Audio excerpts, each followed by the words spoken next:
जय हिंद दोस्तों। अगर आप ये सोचने की कोशिश कर रहे हैं ना कि यूपी कांस्टेबल का एग्जाम यूपीएसआई की तरह आएगा, तो आप बहुत बड़ी भूल कर रहे हैं। ये बिल्कुल मत सोच लेना।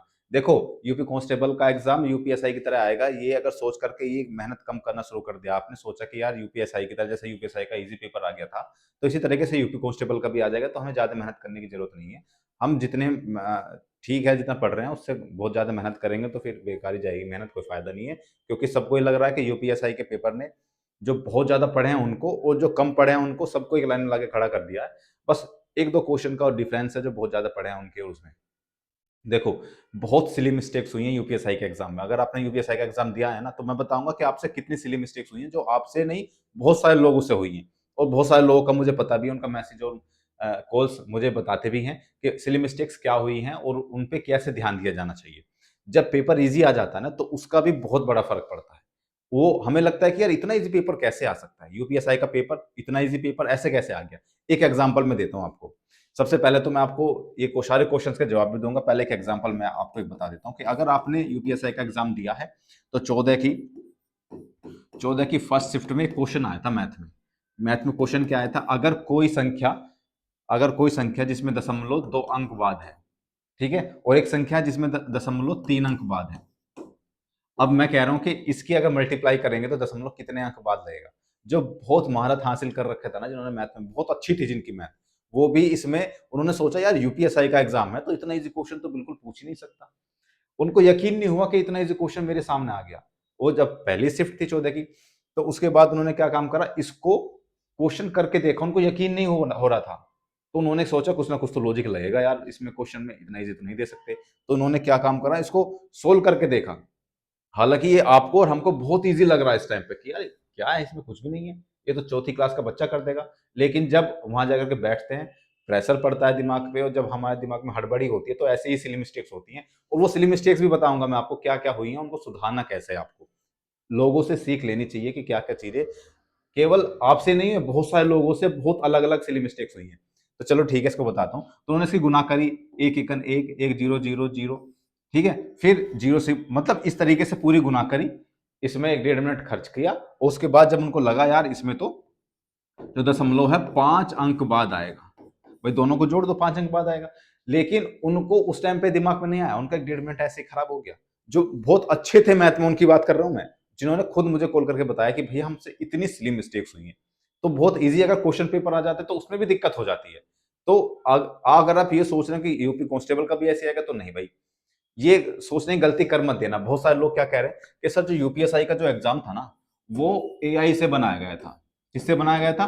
एआई से। मतलब एआई से क्वेश्चन सेट किए गए थे और एआई बहुत ज़्यादा हार्ड क्वेश्चन देता नहीं, ईज़ी क्वेश्चन देता है। तो सब एआई से सेट किया गया था। उन्होंने वही सेट उठा करके यूपीएसआई के एग्ज़ाम में लगा दिया। ऐसे ही क्या काम करेगा बोर्ड कि अब यूपी कांस्टेबल का भी ऐसे ही सेट करेगा। कैसे? एआई से उठाएगा, उठा करके सेट दे देगा, करो भाई क्वेश्चन।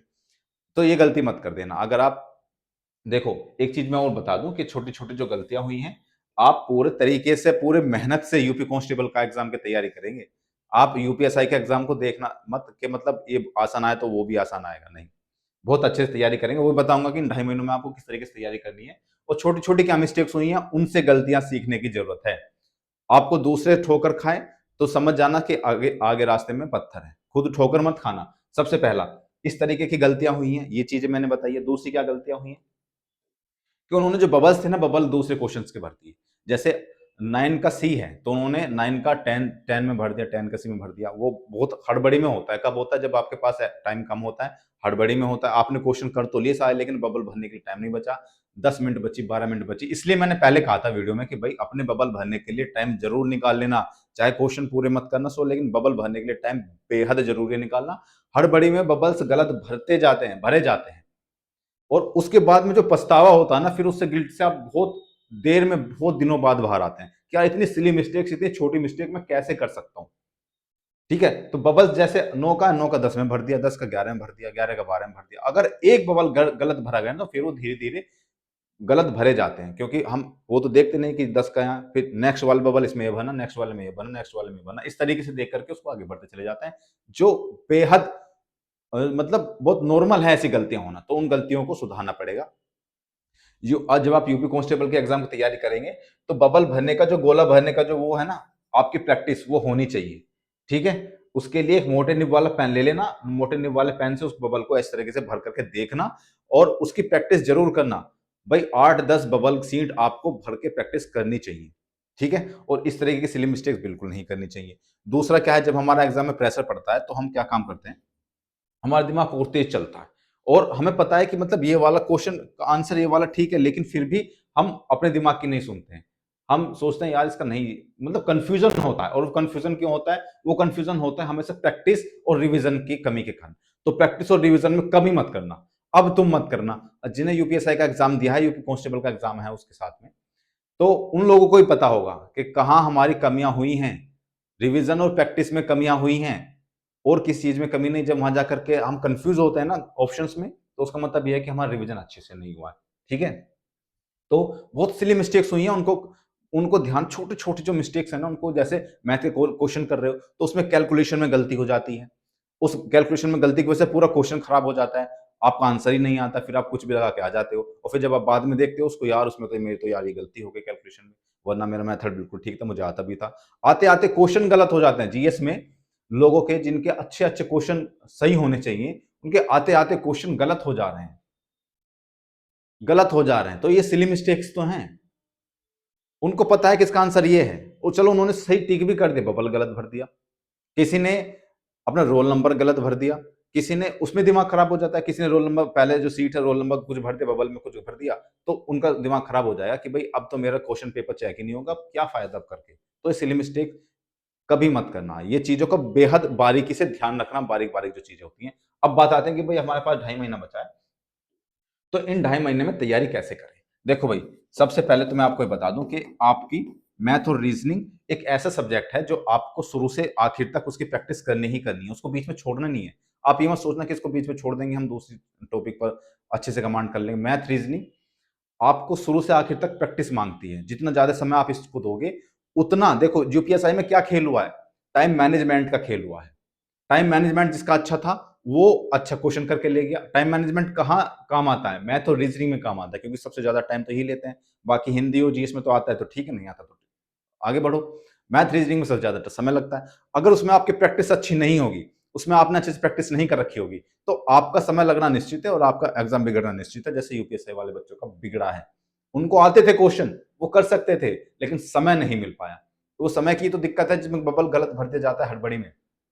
तो भाई मैथ रीजनिंग में बेहद अच्छे से प्रैक्टिस करके जाना। पीवाईक्यू, एमसीक्यू, टेस्ट सीरीज बहुत अच्छे से मतलब रट डालो मैथ रीजनिंग को, तो एक भी दिन मिस मत करना। आप जीएस को मिस कर सकते हो, आप हिंदी को मिस कर सकते हो, मैथ रीजनिंग को मिस मत करना, ठीक है? ये मेरी सलाह है आप लोगों को। बाकी मानो ना मानो आपकी बात है, आप किस तरीके से पढ़ रहे हो आपकी बात है, लेकिन मैथ रीजनिंग को मिस मत करना। वो आपका टाइम कंज्यूम कम करेगा, आपका टाइम बचाएगा। टाइम बचाएगा तो आप और भी क्वेश्चन करने के लिए एलिजिबल हो जाते हो, ठीक है? दूसरी बात, हिंदी। देखो भाई, हिंदी के लिए आप एमसीक्यू, हिंदी और प्लस जीएस, इसमें आप एमसीक्यू, सॉरी पीवाईक्यू, पीवाईक्यू जरूर करना। पीवाईक्यू, एमसीक्यू और प्रैक्टिस। अब तो आपको खैर टेस्ट सीरीज आप दे रहे हो, क्योंकि आपका पूरा सिलेबस कंप्लीट हो गया है लगभग। जो अधिकतर लोगों का टेस्ट सीरीज दे रहे हैं, क्योंकि अपना टाइम कंप्लीट हो गया है, सिलेबस कंप्लीट हो गया है, रिवीजन कर लिया है, अब टेस्ट सीरीज दो। और सेक्शनल टेस्ट टेस्ट सीरीज अगर देना है तो वो भी दे सकते हो, जैसे हिंदी की टेस्ट सीरीज दे ली, मैथ की टेस्ट सीरीज दे ली। तो उस तरीके से अपनी तैयारी को बेहतर करो। और जब आप टेस्ट सीरीज दो तो उसमें भी आपके सिली मिस्टेक्स होती होंगी जरूर, जो आप पकड़ नहीं पा रहे हो, तो उन सिली मिस्टेक्स को पकड़ो। अभी तो आप ऑनलाइन टेस्ट दिए तो मैं जानता हूं, लेकिन अगर इसका एग्जाम, ये बबल्स वाली बात जो मैं बता रहा हूं, इस चीज पर विशेष ध्यान देना, ठीक है? आप 2.5 महीने बचे हैं, पूरी मेहनत से एकदम लग जाओ। और जो जिन लोगों का एग्जाम खराब हो यूपीएसआई का, बहुत ज्यादा डिप्रेशन मारने की जरूरत नहीं है, बहुत टेंशन लेने की जरूरत नहीं है कि मेरा एग्जाम खराब हो गया, मैं क्या करूं, ये हो गया वो हो गया। नहीं यार, एग्जाम खराब हो गया कोई बात नहीं, हमारे पास बहुत ऑप्शन है। आने वाली वैकेंसी है यूपीएसआई की, आने वाली वैकेंसी यूपी कांस्टेबल की, लेखपाल की वैकेंसी चल रही है, बहुत सारी चीजें हैं। तो ज्यादा टेंशन लेने की जरूरत नहीं है, बस आप पढ़ो। पढ़ करके देखो, जो आपने मेहनत की है ना वो कभी खराब नहीं जाएगी। मेहनत कभी खराब नहीं जाती, ये कहीं ना कहीं आपकी यूज होनी है, पक्का होनी है। और जो लोग फ्रेशर है ना, उससे तो बहुत ज्यादा आप आगे हैं, तो आपका सिलेक्शन लेने की उम्मीद और भी ज्यादा है। तो टेंशन लेने की जरूरत नहीं है। एग्जाम में फेल होना भी जरूरी है, तभी हमें पता चलती है कि हमारी मिस्टेक्स कहाँ हैं, हम कितनी मिस्टेक्स कर रहे हैं, क्या सिली मिस्टेक्स कर रहे हैं, और कितने क्या इंप्रूवमेंट करने की मुझे जरूरत है। तो इस तरीके से आप अपना मेहनत करो बहुत अच्छे से, जो एग्जाम गया वो गया, आने वाले एग्जाम पर ध्यान दो। लाइब्रेरी फिर से ज्वाइन करो, अपने आप को जोड़ो, अपने आप को खड़ा करो, फिर से आगे बढ़ने की हिम्मत रखो। वही तो सफल होता है। जो सब कुछ टूटने के बाद फिर से समेट करके आगे बढ़ता है, वो सफल होता है। जो एक बार टूट करके बिखर जाता है, वो बिखर ही जाता है फिर। तो बिखरो मत, अपने आप को जोड़ो, आगे बढ़ो, एग्जाम की तैयारी करो। आपका सब जो सिलेक्शन है वो निश्चित होगा। बस आप कंटिन्यू रखना, बीच में ब्रेक मत करना, और फिर देखो सिलेक्शन जरूर होगा। इस एग्जाम में नहीं, दूसरे में होगा, दूसरे में नहीं, तीसरे में होगा, लेकिन होगा जरूर। ठीक है, तो मिलते हैं अगली वीडियो में। तब तक के लिए जय हिंद, और पढ़ते रहिए। एग्जाम जैसा गया गया, कोई बात नहीं। अब आने वाले एग्जाम पे हम फोकस करेंगे, तैयारी करेंगे। तो मिलते हैं अगली वीडियो में, तब तक के लिए जय हिंद।